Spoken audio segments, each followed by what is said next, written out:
Dinner time. কিছু কথা share করি।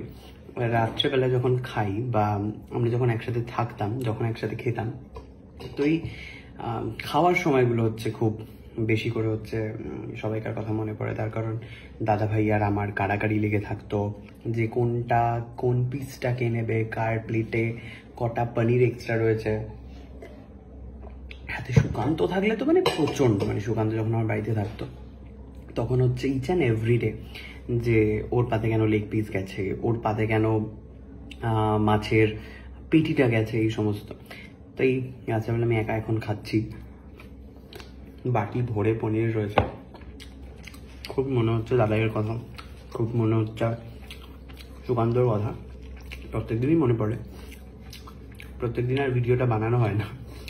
আজকে বানাচ্ছি আর কি, কথা শেয়ার করছি, যার কারণ সিরিয়াসলি মনে পড়ছে এই মানে একসাথে যদি আমরা কোনোদিনও থাকতে পারি, যদি মানে আমরা চেষ্টা করছিলাম, মানে করছিও, বাট যেই পরিমাণ দাম বেড়ে গেছে না জিনিসপত্র না মানে বাড়ির, সেখানে টাকা লোন তো দিয়ে দেবে, ধরো লোন দিয়ে দিল, লোনটা মেটাবো কি করে?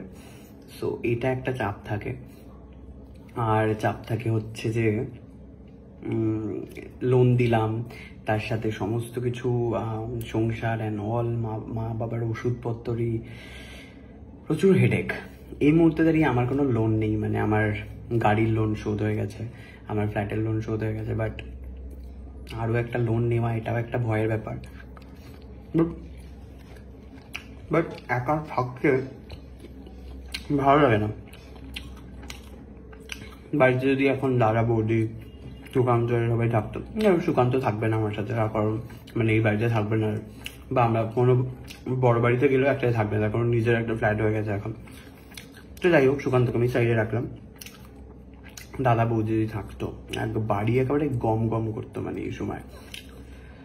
তো এটাই হলো কথা, যে রাত্রেবেলায় দিনের বেলায় তবু অনেক মা ঘুমায় না। এখন যা টাইম, এখন হচ্ছে কটা বাজে, 10টা বেজে গেছে বোধ হয়, মা ঘুমিয়ে পড়ে আর কি এই সময়, আর আমি এই সময়ই খাই। সো এই সময় হচ্ছে দাদা বৌদি জেগে থাকে, প্রচন্ড ঝগড়াঝাটি, ওই আর কি। ঝগড়াঝাটি মানে হচ্ছে খুনসুটিওয়ালা ঝগড়াঝাটি। যাই হোক, আমরা প্রে করো যাতে তাড়াতাড়ি সমস্ত কিছু অ্যারেঞ্জ করতে পারি, তাড়াতাড়ি যাতে বাড়ির কথা ভাবতে পারি। আমরা ভাবছি আর বাড়ি মানে ফ্ল্যাটটা খুবই মানে চাপের হয়ে যাবে যদি কোথাও বাড়ি একটু দূরে, কোথাও একটু গ্রাম ঘেঁষা কোনো জায়গায় যদি একটা বাড়ি ভাবা যায়। অনেক ট্রাভেল করতে হবে, বাট স্টিল একসাথে তো থাকা যাবে।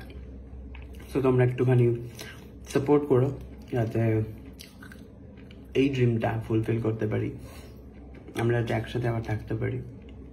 তখন এক্স্যাক্টলি সামর্থ্য ছিল না 3 BHK কেনার, সো তার জন্য 2 BHK ডিফারেন্ট জায়গায় কিনতে হয়েছে। যাই হোক, পাশে থেকেও তোমরা এভাবে সাপোর্ট করো যাতে সবকিছু ঠিকঠাকভাবে আবার করতে পারি।